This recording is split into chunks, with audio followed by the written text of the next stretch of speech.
या बाईला सोडणार नाही मी आता. ही स्टॉक करत करत आपल्या कॉलनीपर्यंत, आपल्या घरापर्यंत येऊन पोहोचली.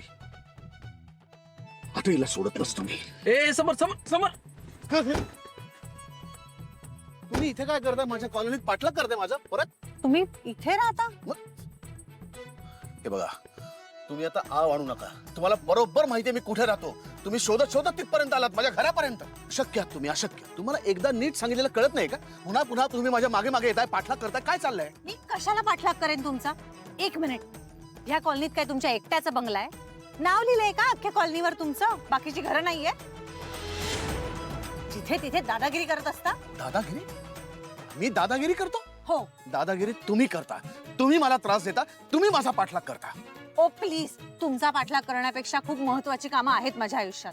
हे बघा, मी तुम्हाला वॉर्न करते, आज ना माझ्यासाठी खूप महत्वाचा दिवस आहे. त्यामुळे अजिबात माझा मूड खराब करू नका आणि तुम्ही जा ना तुमच्या वाटेने. तुम्ही जर गेला नाहीत ना तर काय? तर काय? तर आता मी पोलिसांना बोलवेन.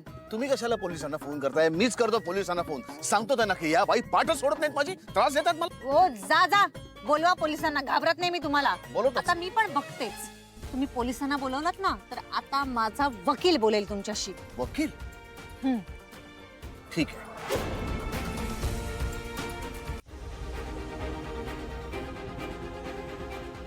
मी आता फोनच करतो. समर थांब, पोलिसांना फोन करू नकोस तू. आणि काय करू? भांडत बसू परत तिच्याशी? काल ती इथपर्यंत आली, मग ऑफिस मध्ये घुसली, आज परत एकदा आपल्या कॉलनीत दिसते. कशावरनं ती तिच्या आईसारखा तमाशा नाही करणार? आणि हे बघ आनंद, आज माझ्या बहिणीच्या दृष्टीने अत्यंत महत्वाचा दिवस आहे. तिचा होणारा नवरा, त्याचं संपूर्ण कुटुंबीय घरी येणार आहे. त्यांच्या समोर जर ही बाई घरात घुसली तर मी काय करायचं? अरे असं काही होणार नाही. कसं नाही होणार? तुला कसं माहिती?